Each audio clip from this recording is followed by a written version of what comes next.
So hi, everybody. How many of you have ever applied for a job? Raise your hand. Everybody. Excellent. How many of you have ever hired somebody for a job? Almost everybody. Really great. So what goes into your typical job description? When you go to advertise a job, the first thing you have to do is make up a job description. What typically goes into it? A title, a bit of what's required for this job, who the person's reporting to, right? Well, the information that you include in your job description or not include sends a message to your possible applicants. So it's incredibly important to think about what are you actually including in this job description. What did I leave out before? I mentioned a job title, a list of qualifications, description. What did I not mention? Salary, benefits, the amount of travel necessary, if somebody can work remotely.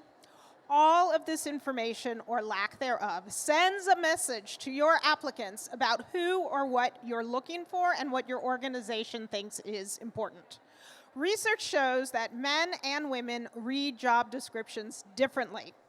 The reality became shockingly clear at a Gender Equity Advocate Summit that we held earlier this spring when we were looking at different job descriptions and reading them very closely. And a man in the room went, "Oh my God," with like that light bulb literally going off on top of his head. And he said, this job description, in fact, all of these that we're looking at say job requirements, skills required to apply for this job. He said, I've never read a job application that way.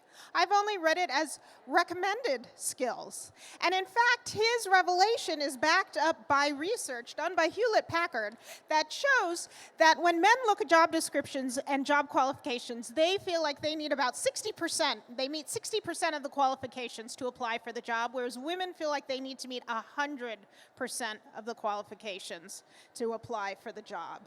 That is a huge and shocking difference. So how you write your job description will impact who is actually applying for your job.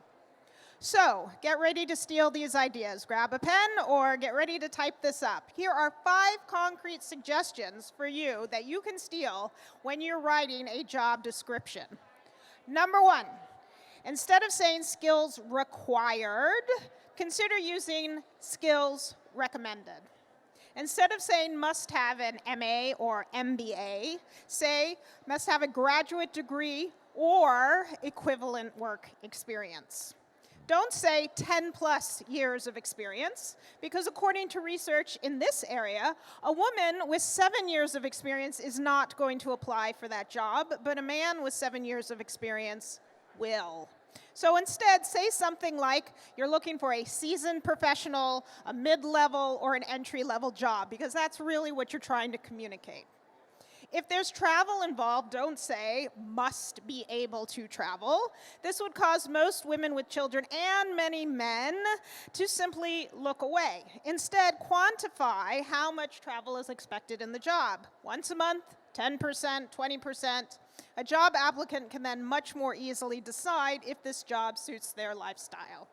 And number 5, be aware of gendered language.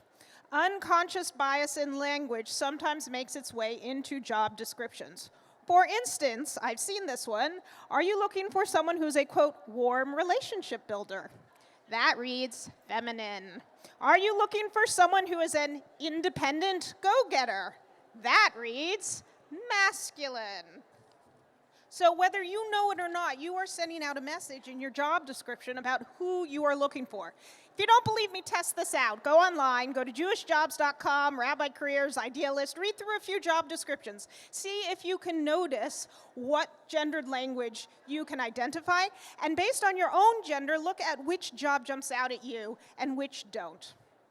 In our Gender Equity Advocates training, we spend much of our time looking at these unconscious biases and beginning to recognize them in ourselves and in others. Bringing equity and balance to hiring practices is not going to happen overnight. It means being acutely aware of our own language and actions and putting processes and checklists in place to serve as reminders when we fall back on our unconscious bias. If you want to steal this idea and learn more about the Gender Equity in Hiring Project, please pick up a postcard that I have here at the end of the table, and there's also a great article in today's eJewish Philanthropy. Thank you guys so much.